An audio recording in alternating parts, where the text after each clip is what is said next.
Van Gogh definitely did give up. But Jo Van Gogh never. That is the real story of why Van Gogh became famous. It's the Inspiration Place podcast with artist Miriam Schulman. Welcome to the Inspiration Place podcast, an art world insider podcast for artists by an artist, where each week we go behind the scenes to uncover the perspiration and inspiration behind the art. And now, your host, Miriam Schulman. Well, hey there, it's Miriam Schulman, and you're listening to episode number 307 of the Inspiration Place podcast. I am so pumped up right now to do this episode. I was on my phone and there were these two trolls underneath one of my ads. And I get the best podcast ideas from responding to trolls. So here we go. This is going to be super fun. There is something that I say and I get a lot of flack about that. And that is anyone can make a thriving living from their art, and talent is not the deciding factor. And it gets a lot of people very, very upset. So in case you haven't heard me talk about this before, we all know very, very talented people who struggle, and we all know less talented people who rise to the top. Now, this little clip has been playing on the socials in a reel, both on Instagram and Facebook. And I think it was on Facebook. I'm just going to see if I can pull it out. I'm not going to say the trolls' names because I'm just not. Hold on. Let me just see if I can find it. I think this person responded about a week ago, and I didn't realize that she was being sarcastic. So she said, art is not about talent, never has been, never will be. And she was being sarcastic, but I couldn't really tell.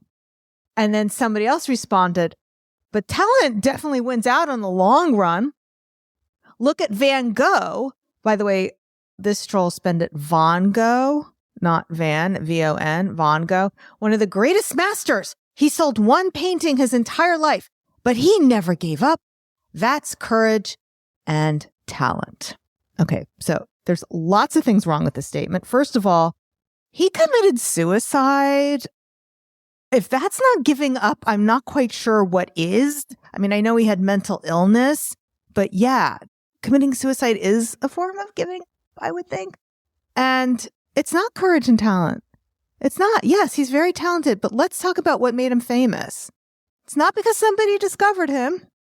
It's not even because of his brother. So his brother was an art dealer, Theo. Here is the real reason why Van Gogh became famous. We're going to back up. I love the story. So in 1885, a 22-year-old Dutch woman named Johanna Bonger met Theo Van Gogh, and he's the younger brother of Vincent. And Theo was making a name of himself as an art dealer in Paris. So those are the two brothers, okay? And he married her right away. Her name was Jo, and she was raised in a middle-class family. Her father was the editor of a shipping newspaper. So I'm going to back up in a minute, but I just want to jump straight ahead to the punchline. And that is that, we do know the story about Vincent Van Gogh passing away, committing suicide rather.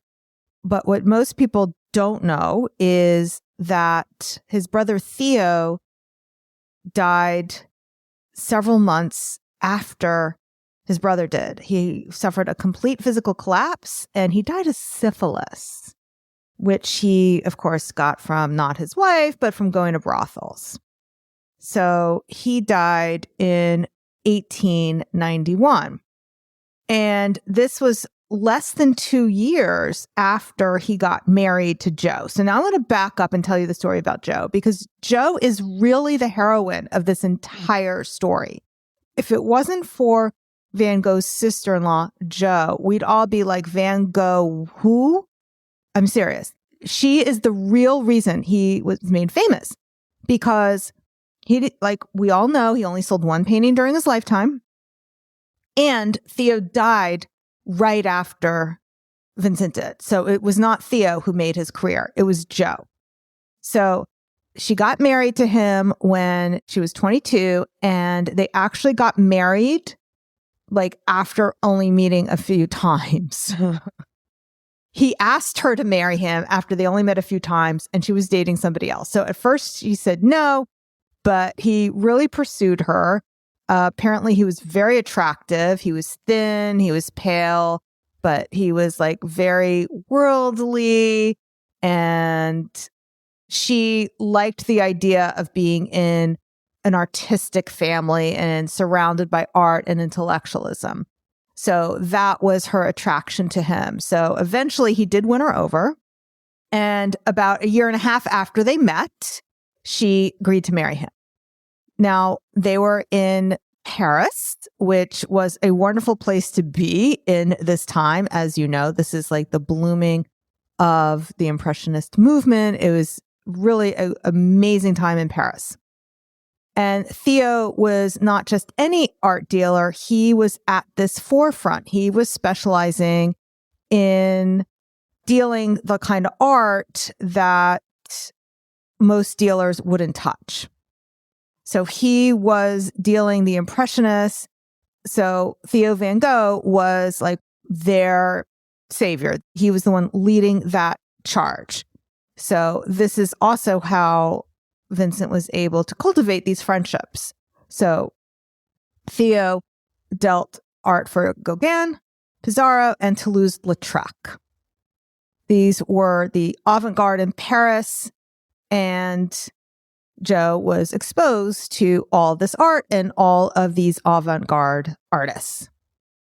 And since the beginning of their marriage, Theo would talk about his tortured genius brother. So she was very much aware of kind of Vincent, and their apartment was full of Vincent's paintings, and new crates were always being shipped to him.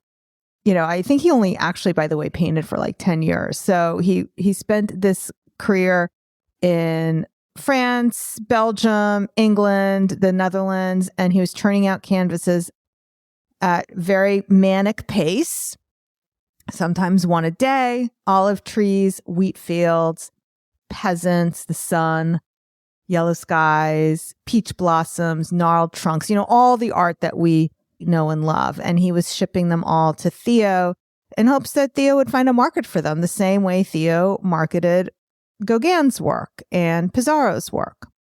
However, Theo didn't have very much success attracting buyers for Vincent's works. But Jo did like them. Hey, so aren't you finding this so interesting? Theo, the art dealer, did not have success attracting buyers for Vincent's work, but Jo did. So we're going to dive into what Jo did in just a moment. But before we get there, I wanted to talk to you about what the work I do inside the Artist Incubator, and especially the work I do with the artists who join either the Inner Circle or who elect to do additional one-on-one coaching with me. So the artists that I work with on an individual basis get a lot of help from me about the messaging. And that's exactly why this story about what Jo Van Gogh did for Vincent Van Gogh is so interesting. So if you are struggling to connect with collectors and you feel lost, this is what I can help you with. This is where you can really make a big difference in talking about your art. You see what a difference it made from an unknown artist who sold one artwork in his lifetime, even though his brother was an art dealer, to someone who is a household name.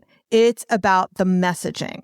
So if you're interested in working with me, head on over to schulmanart.com/B as in boy, I as in ice cream, Z as in zebra. Schulman is SCHULMANART.com/ B-I-Z as in biz, like your business, B-I-Z, B as in boy, I as in ice cream, Z as in zebra. You can see the various ways you can work with me. And I would love to talk to you about your art so that you can have the success that your art deserves. All right, now let's get back to the show. Now, a little bit more than 9 months after their wedding night, Jo gave birth to their son, and she named her son after the brother Vincent. So she named her son Vincent. As much as Theo adored his brother, he also constantly worried about him. He's very aware of his deteriorating mental state. By the time Jo came on the scene, Van Gogh, and whenever I refer to Van Gogh without using his first name, just know I mean Vincent. Van Gogh was already sleeping outside in the winter. He was an alcoholic. He was drinking alcohol and coffee and tobacco and doing as much as he can with that. He had gonorrhea. He wasn't bathing. His teeth were rotting. He cut off his ear. And he also was fighting with his friends. So he was distancing himself from artists and others who actually might have helped him. He was very, very difficult. So when he cut off his ear was actually right before Theo and Jo announced their engagement. So Vincent was in Arles. That's when he cut off his ear after having a fight with Gauguin. Now, Vincent was always fascinated by the night sky in Arles, hence Starry Starry Night. He wrote in a letter to Theo about this painting. The blue depth of stars were sparkling, greenish, yellow, white, pink, more brilliant than emeralds, rubies, sapphires, and he became fixated on the idea of painting such a sky. He also was influenced by the poetry of Walt Whitman, whose work was especially popular in France, and he interpreted the poet as equating the great starry firmament with God and eternity. So Starry Starry Night also references the poetry of Walt Whitman. When he sent the finished painting to Theo and also Jo, he enclosed a note explaining that it was an exaggeration. The Starry Night continued his progression away from realism. And Theo didn't like it. Theo did not like Starry Night. He thought it was disturbing. He thought it was an example of his brother's disturbed mental state. He didn't feel that buyers were going to understand it. So he wrote back to Vincent, I consider that you're strongest when you're doing realism. Well, what he said was real things. But he did send him more money. Now, when he came in to visit Vincent and Jo in 1890, so this is, if you'll remember, I think this is not quite 2 years later, Jo thought he would be like this enfeebled mental patient because this is the way that Theo talked about him. But instead, he was basically as animated as his canvases. So here's what she said about Vincent. Before me was a sturdy, broad-shouldered man with a healthy color, a cheerful look in his eye, and something very resolute within his appearance. And this is from her journals. This is where scholars get this. And then she added, he actually looks much stronger than Theo, which is interesting because I don't know if she was aware that her husband was going to die very shortly after a syphilis. So next, what happened is Theo arranged for Vincent to stay in the village north of Paris in the care of Dr. Paul Gachet. So he hoped that this doctor's homeopathic approach would cure him. But history writes that a few weeks later is when Vincent Van Gogh killed himself. He shot himself. Now, there is some dispute that he didn't kill himself. Everybody likes a good controversy. But I think the research is pretty clear that he did kill himself. Theo arrived in the village in time to say goodbye to his brother, but he was devastated. he had supported his brother financially and emotionally over the last 10 years in an effort to really cultivate him as an artist, not just because it's his brother and he loved him, but he felt that there was talent there. However, like I said earlier, less than 3 months after Vincent's death, Theo suffered a complete physical collapse. He died of syphilis. He began hallucinating, and he died in January of 1891. And so that was less than 2 years after Jo married Theo Van Gogh.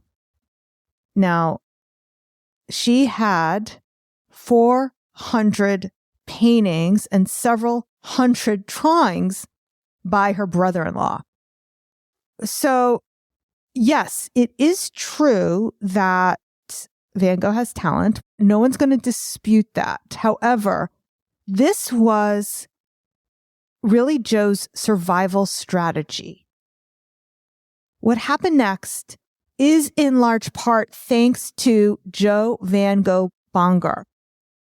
She's a small woman. She was riddled with self-doubt, as many of us are. She had no background in art or business, and she faced an art world that was completely male-dominated. And it's only recently that she's getting credit for everything by the way that she did.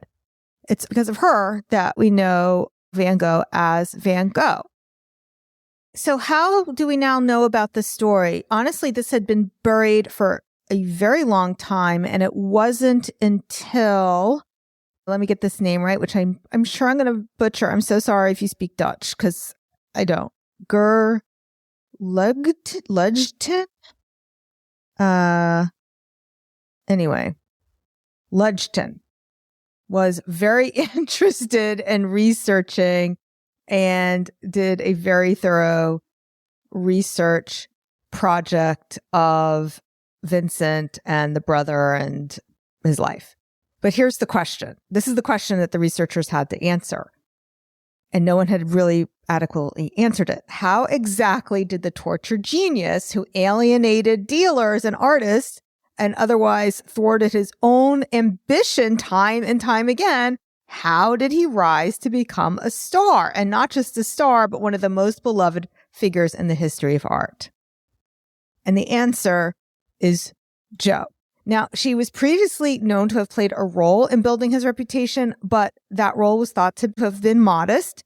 And that presumption is probably based on a combination of sexism, but maybe some common sense, since she really didn't have a background in the art business. However, there were some intriguing clues for those really interested enough to look could find them. So here are some letters that they found that really prompted researchers to dig into what role Jo played and help uncover the truth about Van Gogh and the truth of his fame. The sources they used to uncover this are, first of all, the letters, and second was Jo's own diary. Her diary had been kept under lock and key since her death in 1925. Remember, the brother died, we said, was it 1891? The brother died in 1891, and she died in 1925. So about 30 years later, or 35 years later. The diary had been kept under lock and key since her death in 1925. Now, the researchers say it's not that they were unwilling to acknowledge her role. It's just that this was outside the norms for what was considered modest for a woman. So Vincent, Jo's son, remember Jo and Theo named their son Vincent after the brother Vincent Van Gogh. It's not that he didn't want the world to know of his mother's relationship, but they didn't want her privacy to be violated. I'm not sure if I totally buy that, by the way. I'm just like kind of reading through these details at the same time that I'm helping you understand it as well. I remember learning about Jo when I visited Amsterdam This was some time ago. It was before the pandemic, so at least 6 years ago. And it says here in this article, and the article that I'm referring to is in the New York Times that has a very good write-up about it. So 2009, they asked Jo's grandson, Johann Van Gogh, if he could see the diary, and they let the researchers read the diary. And that is available at the Van Gogh Museum website and also the library. So here is what they found in the diary. The very first entry in the diary turned out to be a collection of simple lined notebooks, like the kind used by children, like composition books. She started it when she was 17, 5 years before she met Theo. And she didn't have a lot of options as a woman. She was very aware of this in those diaries. Like when she was 17, she was writing about really not wanting to lead a narrow life, really wanted to having to achieve something in her life.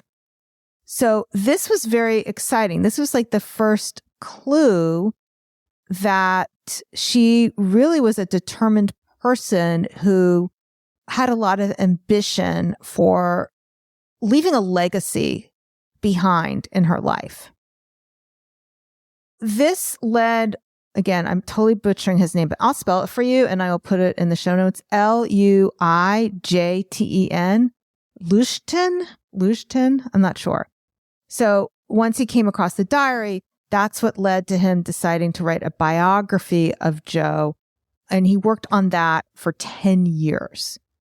He, in total, devoted 25 years of his research career, his academic career, towards working on Van Gogh, Theo Van Gogh, Vincent Van Gogh, and Jo Van Gogh. So it's a very important piece of art scholarship. So let's back up. Now I'm going to give you like the main facts that I knew about. Like I'm kind of giving you a lot of extra details that maybe you don't need. But remember, the main thing was that Vincent Van Gogh commits suicide. Theo dies 3 months later.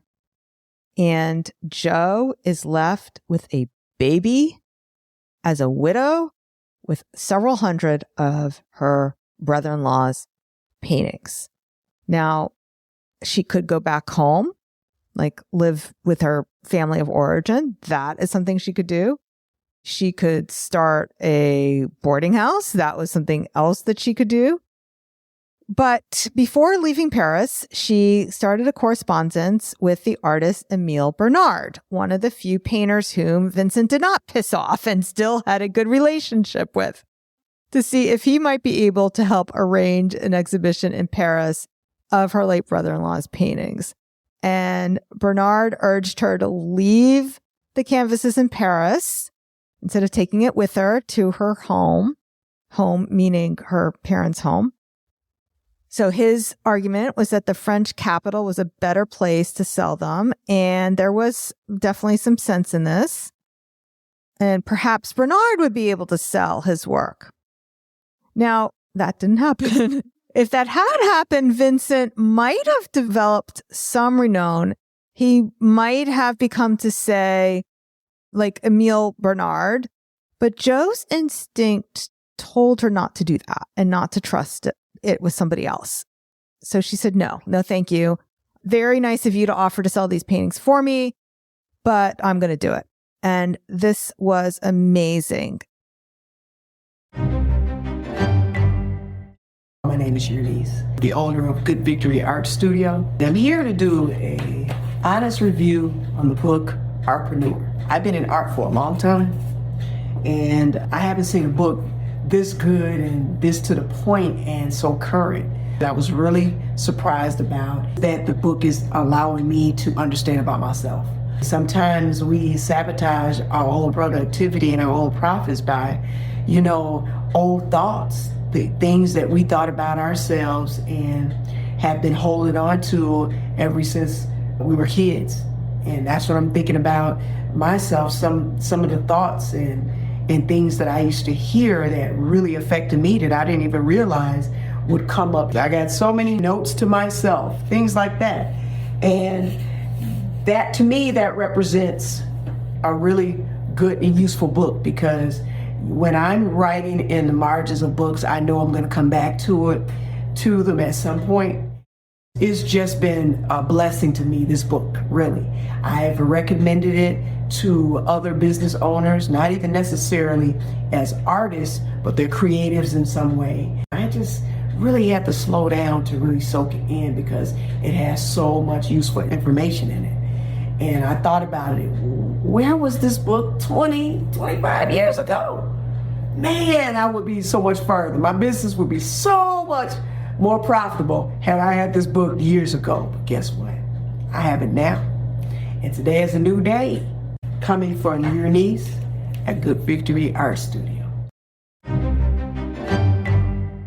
This is part of that ambition and that drive that she had about herself, her purpose in life, and what she wanted to do.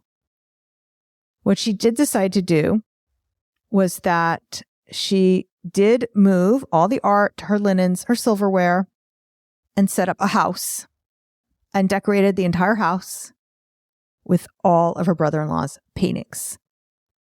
In her diary, she had stopped writing in between the time that she moved to Paris with her new husband, or her fiance, and she started writing again when she moved back to her hometown of origin. And she decided that she had two missions in life that her late husband had left her. And her mission in life was to raise the child and sell Vincent's work. She decided that was her job to do. And I'm laughing now because I'm thinking about how Harry Potter decided it was his job to do the Horcruxes. He couldn't have anybody help him with that. And this is kind of feeling the same way. It was her job. It was her job to do. She had no training in how to achieve this, but she just got started. In addition to her brother-in-law's painting, she also inherited a treasure trove of letters that the brothers had exchanged. So she read them. Almost all of them were from Vincent, not from Theo, and her husband had kept them very carefully. It's not that Theo didn't write back. It's just that Vincent wasn't as careful and fastidious about saving the letters. So there we go. But what was interesting about the letters, because Jo had all the documentation about Vincent writing about his art, she was able to have the right messaging about his purpose in creating the art. So she was able to communicate that to other people. She also did a lot of self-education. She did a lot of reading to learn art criticism. She educated herself as much as she could. And she also inspired herself by reading biographies. She read about George Eliot, and she kind of saw herself as being that type of person, how this woman could be under a male pen name. So she saw that now as something that she could do, having examples of women that she could look up to who were doing ambitious things as well. Now, as a widow, she began to circulate in society. Some of the people she knew in the area were part of a community of artists, poets, intellectuals who founded an arts journal called The New Guide. Jo's diary gives the impression of her attending these events, which would definitely have helped her in her mission to sell Van Gogh's art. By the end of her first year living on her own and living with Vincent's paintings surrounding her walls and reading the letters that he wrote to her husband, she had an epiphany. Van Gogh's letters were part and parcel of the art. This is what I'm always telling you artists. The way you talk about your art, your why, not how did you create it, but your why, just like how I was able to explain to you earlier how the letter said that he was influenced by Walt Whitman when he named the painting Starry Starry Night. That was a key. And Jo saw that. She saw these were the keys to selling these paintings. These letters brought the art and the tragic intensity of a lived life together into a single package. So this is 100% about marketing this tragic genius figure to the public. Now, she did already have the education from having been married to Theo, who dealt with the French Impressionists. She did understand that notion of painting authentically. This is what the Impressionists were trying to do. They didn't want to be inauthentic. They appreciated art that looked within for guidance. This is what Monet did. This is what Gauguin did. And not to mention the women who were also part of the Impressionist movement, Berthe Morisot, Mary Cassatt. So bringing the artist biography, meaning Vincent Van Gogh's biography, into this story really amplified the artist. Remember, your story matters. You got to embrace everything that's weird and different about you. This is what Jo did for Van Gogh. The letters that Van Gogh wrote to his brother pointed to the audience Vincent had intended. Vincent, who once sought a career as a minister and lived among peasants to humble himself, had wanted to make art that reached beyond the elite and reached directly into the hearts of common people. This is what his intention was of his art. And he also recognized that ordinary working men should have prints in their room, which I think is just, it's kind of hilarious to read that now in the year 2024, when you know, like every dorm room for the last 50 years has had Van Gogh posters hanging on it. So yes, his dream was realized. One of the other influences that Jo had, she was very influenced by Sunday sermons, and she wanted to live a life of purpose. Just before agreeing to marry Theo, she visited Belgium, and the minister whose family she was staying with took her to see the living conditions of the coal mine workers. And this experience shook her to the core and helped fuel what became a lifelong dedication to causes ranging from workers' rights to female suffrage. Now, she considered herself one of the ordinary people. She did not consider herself part of the aristocracy or part of the elite, especially since she was a widow and she had to work. But after reading her brother-in-law's words alone in this guest house that she created, this made a huge impact on her.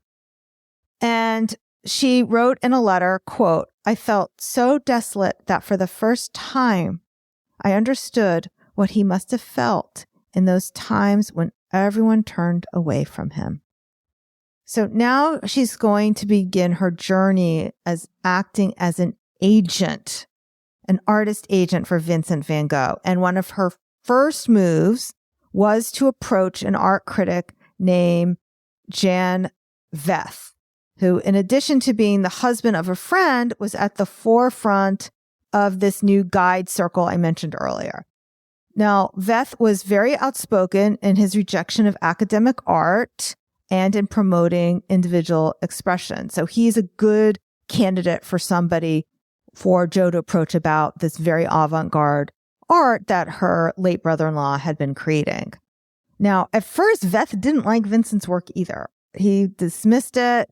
He put Jo down, and later, he admits, well, I was kind of repelled by the violence of Van Gogh's art, and he thought they're vulgar. This is not, by the way, uncommon. When somebody's on the forefront, often we have trouble seeing the beauty of something that's brand new. If you're not sure if you've had this experience before, think about trends. I'm talking about fashion trends, hair trends, beauty trends, where at first you're like, "Ew, wait, what?"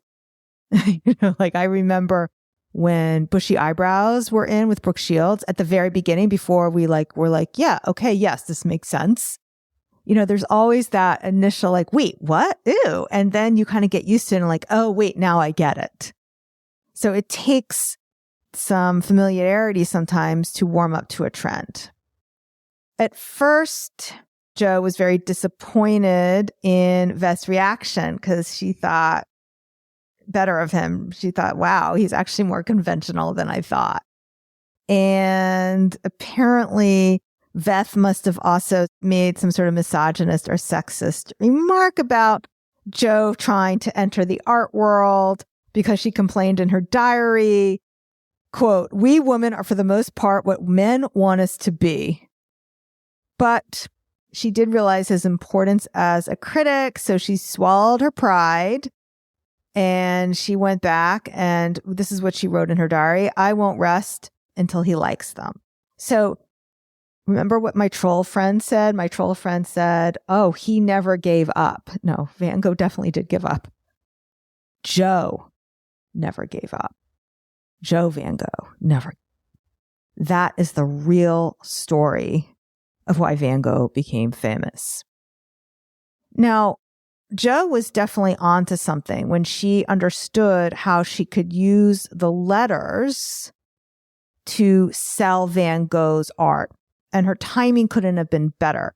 So the Dutch historian Johan Huizinga, and I think I pronounced that name right, and the only reason I pronounced that name right is because my art director from HarperCollins, his last name was also Huizinga, I'm pretty sure.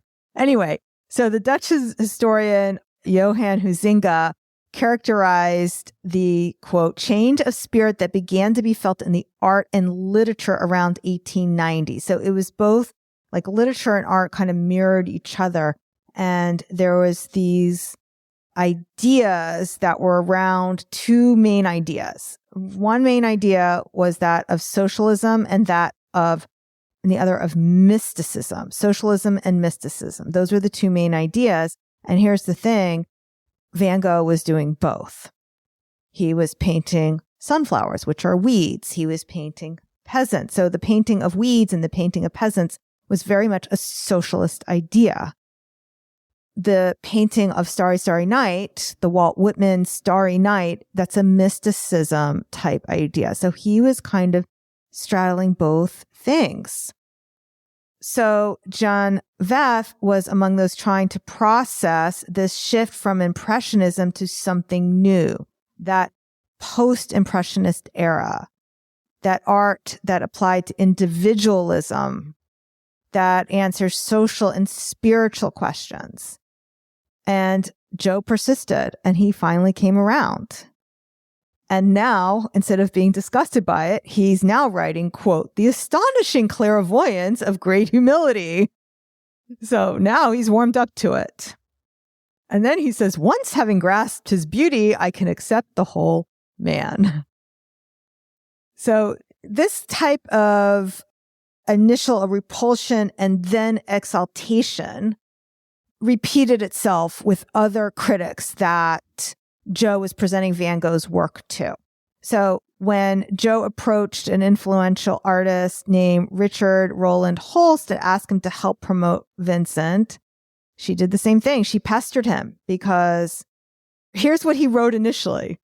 Mrs. Van Gogh is a charming woman, but it irritates me when someone fanatically raves about something they don't understand. So he's saying she doesn't understand. But then he came around too. And he was somebody who also assisted Jo with the first solo exhibition of Vincent's art in Amsterdam in December of 1982. Both of these critics complained about Jo's amateur enthusiasm, and they both also thought it was unprofessional to look at the paintings with the artist's life story in mind, but they came around.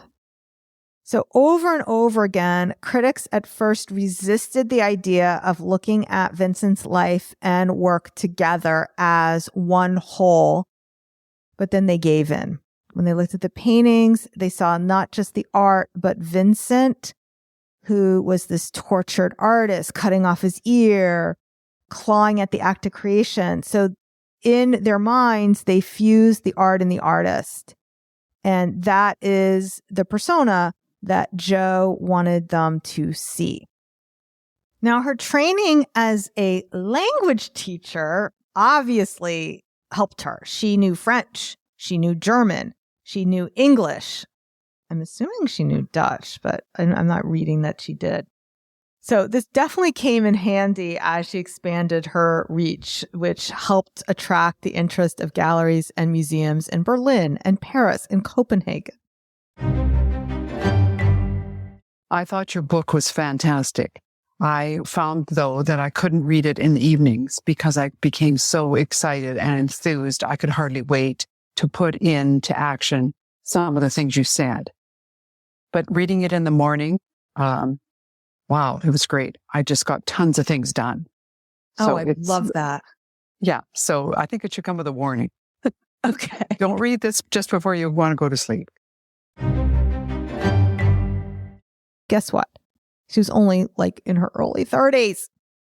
When she was 33, the Parisian art dealer Ambro Villard included 20 Van Goghs in a show. Now that's a big deal. Villard was a huge art dealer. That's kind of like Gagosian today, like definitely huge during this time. He represented Cézanne and I think he represented Monet. So he was like a big deal. So now he was being exhibited alongside the biggest names in art. And being associated with this avant-garde had a glow effect, a halo effect on him, so that he was shown as being like a trailblazer. Now, Jo also knew a lot of business tricks. I mean, she seems like she's being modest, but really she actually did know some tricks of the trade. So, for example, she would hold on to some of Van Gogh's best works. Rather than selling them right away, she would hold on to them, but include them in shows as, quote, on loan. This is kind of like today we might show something as not for sale. So she's showing them on loan alongside paintings that were for sale in a show. Everybody wants the art that you can't buy, and it creates a FOMO effect, and it increases the sales of everything else. She knew that if you put a few top works on the wall, people are stimulated to buy the artworks next to them. So she did that all over Europe in more than 100 shows. One of the keys to her success in really promoting Van Gogh was in selling the art in a controlled, gradual way, slowly introducing Van Gogh to the public. So she really was playing the long game, not the desperate scarcity mindset. Let's just make some quick bucks. I'm a widow here. I need some money. Remember, I said she had the boarding house. She decorated the house with all Van Gogh's art, but she did consider it her mission to sell the art and promote his art. So she definitely had a strategy. Here's an example of one of the ways she did do it slowly. There was an exhibit in Paris in 1908. She sent 100 artworks, but she stipulated that a quarter of them, like 25 of them, not be for sale. And the dealer was begged her, please let me sell all of them. And she said no. She said no. So that was super, super smart. In 1905, she arranged for a major exhibit at, oh gosh, I'm so bad at pronouncing names, the Stedelijk Museum. Is that how you say it? In Amsterdam, which is Amsterdam's premier modern art museum. So it's kind of like the MoMA of Amsterdam. Now, what's happening is in the beginning, remember, she had a lot of imposter syndrome, a lot of self-confidence issues. But as time went on and she was successful in promoting Van Gogh and people were coming around to her point of view of things, now she is starting to really gain confidence in how she could promote him. And she really understood that what she was doing was fine. So now, instead of being this shrinking violet about things and people were agreeing with her, rather than handing over the task of organizing shows, she insisted on doing a lot more. So she rented the gallery, she printed the posters, she assembled the names of important people to invite. She even bought bow ties for the staff. And by now, her son, also named Vincent, is now 15. So he's a teenager and he's getting involved too. In fact, it says in this research I'm reading that he wrote out the invitations. And this was the largest ever Van Gogh exhibit at the museum with 484 artworks on display. The Stedelijk. Oh my gosh. You can criticize my pronunciation of things. I will not be offended. I know I'm terrible at that. Now, for this museum show, critics came from all over Europe. And the hard work of translating the artist's vision into the vernacular, into like understanding how critics should talk about this art. The hard work was already done. Like Jo already set the foundation and the groundwork by using the letters to really lay that foundation in place. So critics knew how to talk about the art in a way that would promote this legacy. If you're keeping track, this is about 14 years after his death, or maybe 15, but this is about 14 years after she had the epiphany to sell the art and the artist as a package, to package them, to market them this way. Everyone in the art world seemed to know about his tragic story, about his lifelong struggle to find beauty and meaning. And this is what they fell in love with. So this event in Amsterdam cemented the artist's reputation as a major figure in the modern era, and the prices for his paintings rose 2 to 3 times what they were in the months following. Okay, but there's one little thing we have to talk about. The art that was during the later period when he was in the asylum in the south of France, which contains the art that's probably some of the most beloved of his collection, really made people uncomfortable, probably because they did know the story. So to some of these early critics, these paintings seemed clearly the product of mental illness, which it was. So this unbridled intensity that Vincent brought to the wheat field under the blazing sun, or the lone mulberry tree, they found it hard to take in. However, this is what they also responded to. So it's kind of like there's no such thing as bad publicity. So they're talking about how it lacked the distinctive calm that they really would prefer to see. And here's one that they really didn't like. You know which one they really, really didn't like? Starry Starry Night. So obviously this is one of the most iconic works of Van Gogh, but was also the most singled out for criticism. They were so uncomfortable with it. So uncomfortable with it. And Jo actually was also uncomfortable with this painting because she initially didn't include it in many of these early exhibitions as she was building Van Gogh's career. But eventually she did sell that painting. So she held on to the paintings that she considered to be Vincent's best work. But for the Starry Night painting, she had sold it and she didn't own it anymore. And she got the owner of the painting to lend it for the Amsterdam show. I just want to share a little bit about what reviewers back then said about the show, just to give you a sense of kind of the outrage that it created. So one of them called it a scandal. And he said that this exhibit is really more for those interested in psychology than art lovers. And the one painting he hated the most was Starry Starry Night. So he did not like it.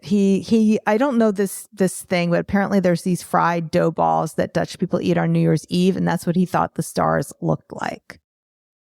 However, just like I said, there's no such thing as bad publicity.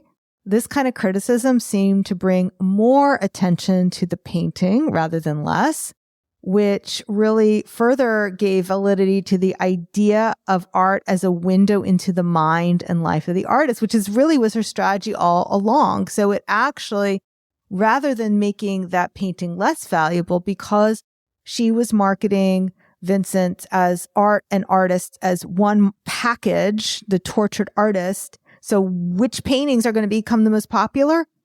The ones that show him as most tortured. Once Jo realized that, she bought the painting back. And eventually the painting became part of the collection of the Museum of Modern Art, becoming the first Van Gogh in the collection of a New York museum. Okay, before we wrap up, I do want to add what Jo did towards the end of her life. And she did die in her early 60s when she was 54 years old. So this is now 1916. She came to New York. So this was a very bold move for her. So United States has still does, by the way, has a very conservative and puritanical tastes, and it always lags behind in appreciating the art coming out of Europe. But she wanted a goal of changing that, and she saw this as an important opportunity for promoting Van Gogh.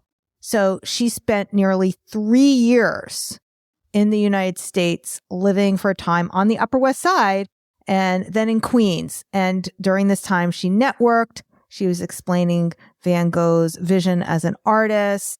And also, she spent this time translating Vincent's letters into English.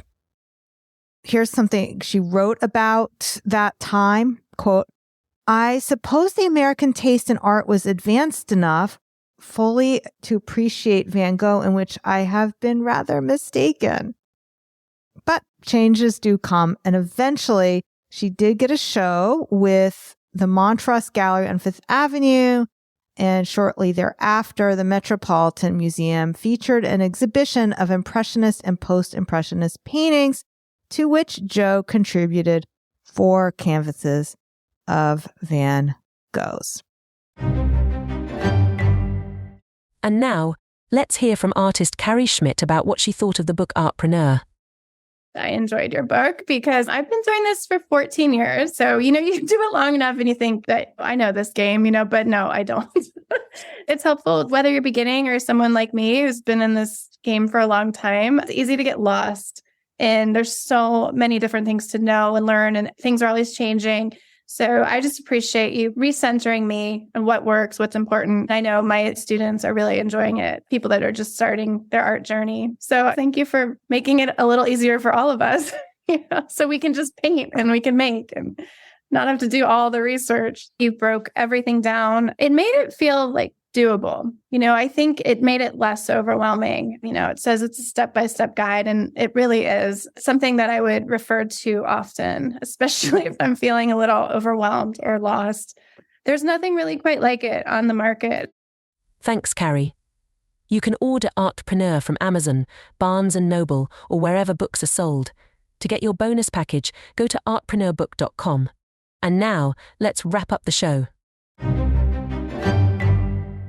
All right, my friend. So I hope you learned a lot about Jo Van Gogh. I hope you were as inspired as I was, but also I hope that you gained some insight of how to talk about your own art, how to promote your own art, the importance of really weaving your story into the art, and how important that is for collectors to learn about.